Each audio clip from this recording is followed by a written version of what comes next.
اهلا بيك في قناتك، قناة عالم الظل.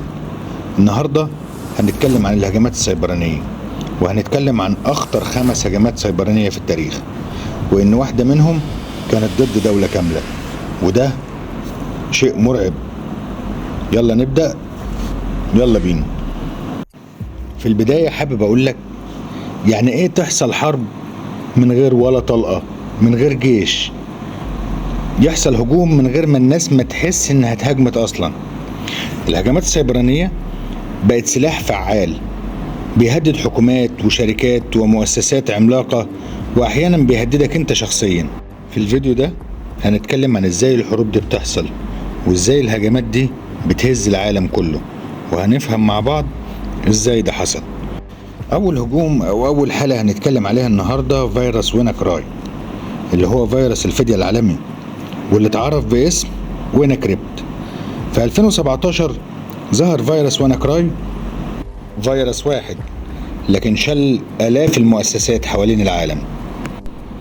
ويناكراي كان نوع من الفيروسات اسمه رانسوم وير، يعني فيروس بيقفل الملفات ويطلب منك فدية عشان ترجعها. ظهر الفيروس ده على الانترنت في 14 ابريل سنة 2017 من خلال مجموعة بتطلق على نفسها شادو براذر، والمجموعة دي هي نفس المجموعة اللي اعلنت في 2016 عن الاستحواذ على ادوات وثغرات من وكالة الامن القومي الامريكية ال NSA بتستخدمها الوكالة في اختراق اجهزة المستخدمين. وفي الساعات الاولى من يوم 12 مايو 2017 قدر الفيروس ده يستحوذ على اكتر من 230 الف جهاز الكتروني في 99 دولة حول العالم، وده حسب اليوروبول. الفيروس ده عبارة عن برمجية صغيرة كده بتشفر جميع البيانات الموجودة على جهازك، بعدها بتظهر رسالة متوفرة بأكتر من 28 لغة. الرسالة دي بتقول بإن عليك دفع مبلغ $300. مقابل إيه يا صاحبي؟ مقابل إن يتم الإفراج عن البيانات اللي تم تشفيرها. وفي النص التاني من شهر يوليو 2017 الحمد لله قدر ماركوس هاتشنز يوقف البرمجية دي.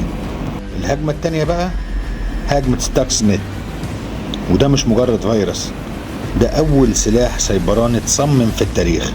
الفيروس ده أو السلاح ده لو هنتكلم عنه محتاجين حلقة كاملة عشان نتكلم عنه باختصار، لكن دلوقتي هنتكلم عنه بإيجاز شديد. المختصر المفيد بتاع الموضوع بتاع ستاكس نت ده إن في بعض الدول بتحب إنها تكون صاحبة السيطرة والهيمنة الوحيدة على العالم كله. عشان كده الدول دي في تعاون استخباراتي ما بينهم قررت إنها تعمل فيروس ستاكس نت. الفيروس ده اتعمل خصيصا لشن هجوم على دولة معينة. الدولة دي كانت بتفكر تولد الطاقة النووية، كان عندها أجهزة طرد مركزي، حبوا يوقفوا أجهزة الطرد المركزي دي فصمموا الستاكس نت ده مخصوص علشان الدولة دي، والدولة دي هي إيران. وفعلا قدر ستاكس نت انه يخرب لها المئات من اجهزة الطرد المركزي بتاعتها. واللي ما يعرفش ايه هي اجهزة الطرد المركزي، الاجهزة دي هي المسؤولة بشكل رئيسي على تخصيب اليورانيوم. فعلا عطل البرنامج النووي الايراني. مش بقول لكم عايز حلقة لوحده؟ بقى على الهجمة الثالثة، ده احنا ولا اللي بيتكلم عن محمد صلاح. الهجمة دي هي اختراق شركة سوني بيكتشرز، والاختراق ده وراه سبب لطيف جدا. السبب ده ان شركة سوني بيكتشرز متخصصة في إنتاج أفلام. في الفترة دي كانت بتنتج فيلم اسمه ذا انترفيو. الفيلم ده بيهزأ من زعيم كوريا الشمالية.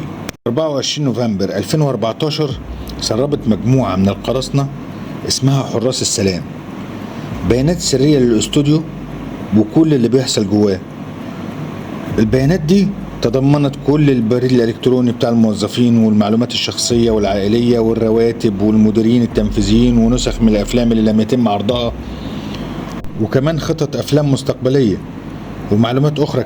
وبعد ما خدوا كل المعلومات دي جابوا نسخة من برنامج اسمه شامون، برنامج خبيث معروف يعني، مسح كل البنية التحتية لشركة سوني. طب ومجموعة القراصنة دي طلبت بإيه بعد كده؟ كل اللي طلبوه انهم يسحبوا فيلم ذا انترفيو اللي بيهزأ من زعيم كوريا الشمالية، وتقريبا على الارجح ان كانت كوريا الشمالية هي اللي ورا الاختراق ده، وبالرسالة بتقول لهم هتهزأوا منا هنهزأ منكم بطريقتنا. الهجمة الرابعة كانت على أكبر خط بنزين في أمريكا. في 2021 مجموعة من الهاكرز اسمهم دارك سيد شنوا هجوم على أكبر خط أنابيب بنزين في أمريكا، وكانت النتيجة نقص حاد في البنزين، طوابير لا نهائية، وحالة ذعر كبيرة. الشركة اضطرت انها تدفع فدية بملايين الدولارات بعملة البيتكوين. هجوم بسيط بس عمل شلل في بلد كاملة. كانت كولونيل بايب لاين قالت ان شبكات الكمبيوتر الخاصة بها كلها اتعرضت لهجوم ببرنامج الفدية، وقامت الشركة بعد كده بقفل خط الأنابيب كإجراء احترازي بسبب المخاوف اللي ممكن تكون ان القراصنة ربما يكونوا حصلوا على معلومات تسمح لهم بتنفيذ هجمات تانية أخطر على خط الأنابيب. والشركة نفسها ما كانتش عارفة امتى هتستأنف الشغل في خط الأنابيب بسبب ان المهاجمين سرقوا ما يقرب من 100 جيجا بايت من البيانات، وقاموا بالتهديد بنشرها على الانترنت لو ما دفعوش الفدية. بس الأكيد ان الشركة دفعت ما يقارب من 5 ملايين دولار للمخترقين مقابل أداة فك التشفير، اللي بعد كده بعتوا لهم أداة بطيئة جدا يتم استخدامها في إعادة النسخ الاحتياطي، ورجع النظام من تاني. والهجمة الخامسة بقى والأخيرة تسريب بيانات فيسبوك. في 2019 بيانات أكتر من 533 مليون مستخدم في الفيسبوك اتسربت على الإنترنت. اسمك، رقمك، بريدك، موقعك، كلها بقت متاحة لأي حد. والأسوأ إن التسريب ده حصل بسبب إهمال وسوء تأمين، مش اختراق معقد ولا حاجة. قالوا إن تم نشر بيانات 533 مليون عميل، بما في ذلك أرقام هواتفهم وأسمائهم كاملة ومواقعهم وعناوين بريدهم الإلكتروني ومعلومات السيرة الذاتية عنهم في الإنترنت في منتدى قرصنة كده منخفض المستوى. قالوا كمان ان البيانات بتاعت ال 533 مليون مستخدم اللي اتسرقوا دول من 106 دولة مختلفة، ما بينهم 32 مليون مستخدم في الولايات المتحدة الأمريكية بس، وكمان 11 مليون في المملكة المتحدة، و6 ملايين في الهند. ولكن جت بقى ليلى شبيرد قالت ايه بقى؟